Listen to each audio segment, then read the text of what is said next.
4급을 받고 이제 군대를 못 가게 되신 분들이 있더라고요. 그러면 군대를 가고 싶어서 다시 이렇게 신청하시는 분이 있던데 그거는 어떤 거예요? 우리나라의 통상적인 그 분들을 봤을 때 절대 그럴 일은 잘 없어요. 잘 없어요. 잘 없어요. 네. 그러니까 학업을 받고 내 아들을 그런 거 있잖아요. 하늘으로 보내고 싶다. 아빠가 내 아들은 꼭 군대를 가야 된다. 어. 뭐 해병대 나오신 아빠들 같은 경우는 무조건 너는 해병대를 가야 된다 이렇게 생각하는 것도 있고 또 아빠가 해병대를 나오면 아들이 자연스럽게 자기는 이제 해병대에 대한 그런 좋은 생각이 있어서 남자는 해병대를 가야지 이런 친구도 있더라고요.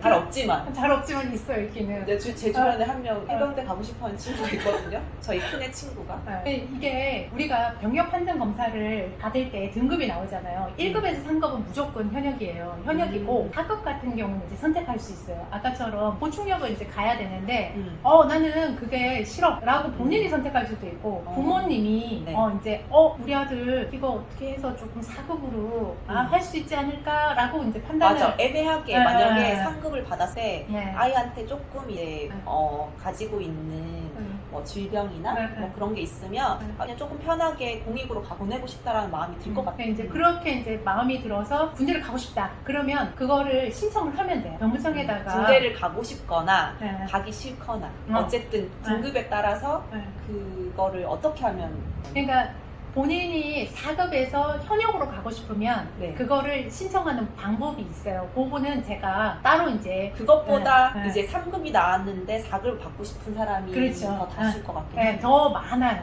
내 아들이 상급인데 아니면 내가 상급인데 병무청에 맞아. 서류를 제출을 해야 되는데 내가 병역 판정 검사를 받을 때 서류를 제출을 못했던 그런 아이들 아주 많겠죠. 그러면 재검을 신청하는 것도 병무청 그렇죠. 병무청에서 하는데 이제 대상자가 보면요 이런 경우 있어요. 부모님이 너는 군대를 가야 하는데 이런 걸 굳이 제출을 해가지고 등급을 낮출 필요가 있니?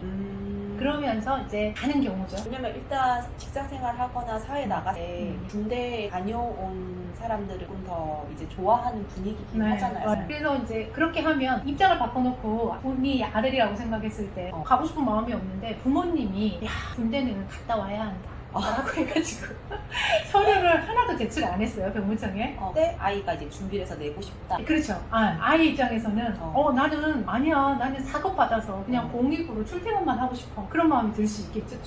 그런 경우도 있고 또 이런 경우도 있어요. 의사 선생님들이 이제 이렇게 진료를 볼 거 아니에요. 진료를 보는데 평발이야. 이 정도면 면제 받을 수 있겠는데요? 이거 하긴 했고 이랬을 때 평발이 이제 많이 걸으면은 아무래도 이제 그냥 보통 그거보다는 힘들긴 하죠. 그래서 이제 맨제가 가능하겠는데요? 라고 얘기를 하면 그 아들이 그 얘기를 듣고 어떨 것 같아요? 당연히 그래서 공익을 가고 싶어요.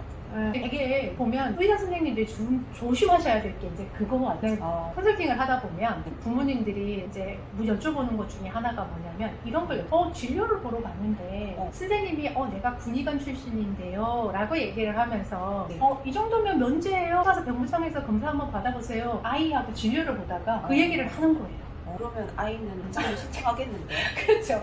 군대를 빨리 가야 되는데 엄마는 빨리 신청해서 빨리 가야지 하는데 애는 마음이 없어. 공부 열심히 해가지고 대학에 딱 들어갔는데 또 군대를 가라고 하면 하고 싶을 것 같은데. 공부 열심히 안 하고 들어간 아이도 군대는 밀리지. 아니 그러니까 이렇게 어쨌든 성인이 돼서 자유를 얻었는데 다시 또 군대를 가라 그러면 그런 걸 봤었어요. 그러니까 엄마는 나이가 한 살라도 어릴 때 갔다 와버려야 되잖아. 맞아. 그러니까 큰 숙제가 하나 있는데 미루다 보면 더 가기 싫잖아요. 그래서 막 미루다가 마지막에 신청하기도 하시더라고요. 이런 경우에는 검사를 다시 받는 걸 조금 권해요. 왜냐면 아이 입장에서 내가 면제 받을 수 있다고 의사 선생님이 얘기를 했어. 그것도 부모님과 같이 뭐 이렇게 진료를 받는다든지 아니면 혼자 진료를 가는데 가고 싶지 않거든요. 그리고 군대에 가면 그 아이들이 어떤 생각을 하냐면 나 그때 가서 진료를 볼 거야. 힘들 때 부모님 원망을 할 수도 있어. 그러니까 공부든 군대든 자기가 선택해서 가야 누구를 원망을 안 하는 거야. 그렇지.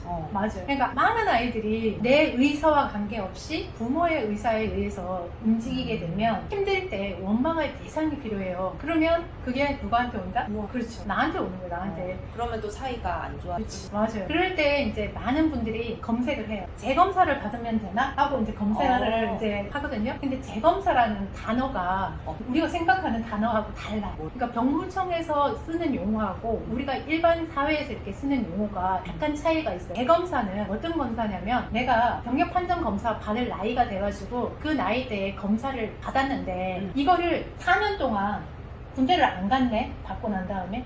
기간이 지나서 다시 받는 게 그렇지. 재검사구나. 그러니까 5년 차에. 그러면 네. 내가 판정을 3급을 받았는데 4급을 받으려고 서류를 준비해서 하려고 하면 그건 뭐라고? 그거는 이제 어떻게 부르냐면 병무청에서의 재검사는 아까 말씀드린 대로 내가 병역 판정 검사를 받고 4년까지의 기간 동안에 이거를 입영 신청을 해서 군대를 안 갔어요. 그러면 5년 차가 되는 게 이제 재검사의 개념이고 네. 내가 변경을 원하잖아요. 변경. 변경을 원하면 이거는 질병 또는 심신장애로 병역 청구분 변경 신청이라는 걸 해야 돼요. 변경 신청. 변경- 재검사가 아니라. 재검사가 아니에요. 그거를 정리해서 해주시 밑에다가 써놓으시면 좋겠다. 왜냐면 다 헷갈릴 거 재검사랑 그쵸. 변경이랑 헷갈리. 많은 분들이 이게 재검사로 검색을 하는데 안 나와. 늘 많은 걸 배워가는데요. 제 아들 셋인 엄마로서 많이 도움이 되는 진짜. 셋 다 다양해가지고. 일단 내가 아이가 불만족하는 부분이 있으면 그거를 해결을 좀 해줘야 돼. 해줘야 이게 원망이 없고 후회가 없고. 맞아요. 아드님이 일단 검사를 받았어요. 검사를 받고 이게 판정 검사가 1급에서 3급까지 나왔는데 이거에 대해서 다양한 이유가 있다고 말씀을 드렸잖아요. 뭐 서류를 미리 뭐 병무청에 준비 안 가가지고 그런 경우도 있고 또 몰라가지고 그런 경우도 있고 모집병을 갑자기 이제 판정을 받았는데 1급, 3급을 뭐 헌혈 같은 거 하다가 뭐 쇼크 증상이 탁 나와가지고 그럴 때 또 그 군의관 출신이라고 하시면서 이거는 면제예요? 라고 얘기를 한다든지 정형외과를 갔는데 이거는 이 정도면 평발이라서 면제인데요? 라고 하시는 분들의 이야기를 듣는다 그러면 저는 꼭 다시 신청을 해보라고 해요. 해보고 안 되더라도 나중에 아이랑 그 부분에 대해서 항상 이게 풀리지 않는 숙제처럼 가지고 있어요, 마음에. 그럴 때 이제 신청해야 되는 게 뭐다? 질병 또는 심신장애로 병역 처분 변경 신청이라는 걸 해야 돼요. 헷갈리겠어요. 이제. 근데 용어도 어렵지만. 그래서 짬문화님 필요한 거잖아요. 그죠? 나도 헷갈려. 그러니까 아니 어쨌든 이게 뭐가 많아요. 뭐 듣다 보면 이런 많은 내용들이나 우리가 일상통역에 쓰지 않는 단어들이 있다 보니까 이런 단어들은 들으면 이게 벌써 뇌에서 머리 아파. 아니 짬문화님 유튜브 거기 들어가 보면 뭐가 너무 많아. 막 육군, 해병, 공군 막 그렇죠. 이거를 진짜 나한테 맞는 걸 그래도 여러 정보를 올려주시니까 찾아서 볼 수 있으니까 좋지. 만약에 막상 아무것도 없는 상태에서 내가 검색해서 하면 예를 들어서 재검사, 재검사 이렇게 치면 내가 원하는 자료가 나오지 않는 거 아니에요? 그렇죠. 그러니까 우리가 생각하는 그 의미의 뜻과 실제로 사용하는 그 단어가 다 따로 있다는 거지. 영상을 제가 이제 생각을 한 게 여쭤보시는데 매번 설명하기 힘들어. 그래서 유튜브로 하나를 찍어야겠어. 맞아. 찍으면 예를 들어서 그 제목을 잘 쓰셔야겠네. 제목도 봐도 몰라 일반인들은 변경 신청하는 방법 이렇게 쓰면 또 인지가 안 되는 거야. 맞아요. 그러면 내 아들이 상급을 받았다면 뭐 이런 식으로 써야 되나? 되게 어려운데? 그렇죠. 이게 타이틀 달기가 되게 어려운 게 일단은 면제를 받는 게 제일 좋다고 생각을 하시는 분들이 많잖아요. 그러니까 면제를 위해서 이제 가는 건데 면제를 받을 방법에 대해서 검색하는 아들들도 많을 것 같고 부모들도 많을 것 같고 그거를 가려고 그러면 일단은 다시 재검을 받아 이제 재검이라는 단어가 질병 또는 심신장애, 학력 그런 걸로 해서 변경 처분을 하는 거예요. 그거를 받아야 내가 등급을 다시 받을 수 있다. 그 부분을 꼭 알려드리고 싶어가지고 이번 영상은 진짜 도움이 많이 되겠네요. 면제 받고 싶은 분들은 보세요. 이렇게 제일 궁금한 군대 가기 싫다고 가끔 가다가 저는 군대 얘기를 안 꺼내거든요.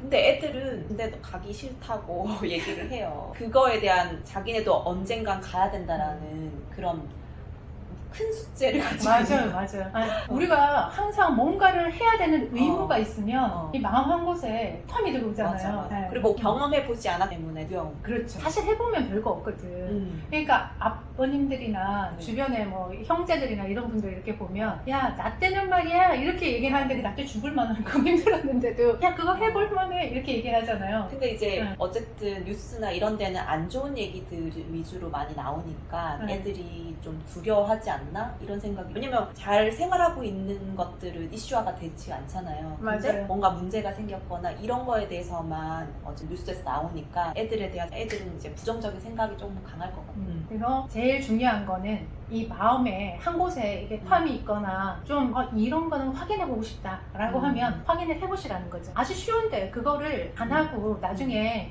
내가 그거 했어야 되는데 라는 미련이 남으면 안 될 것 같아서 이번 영상은 준비. 그러면 네. 다음 영상은 다음 영상은 네. 다음에 보죠.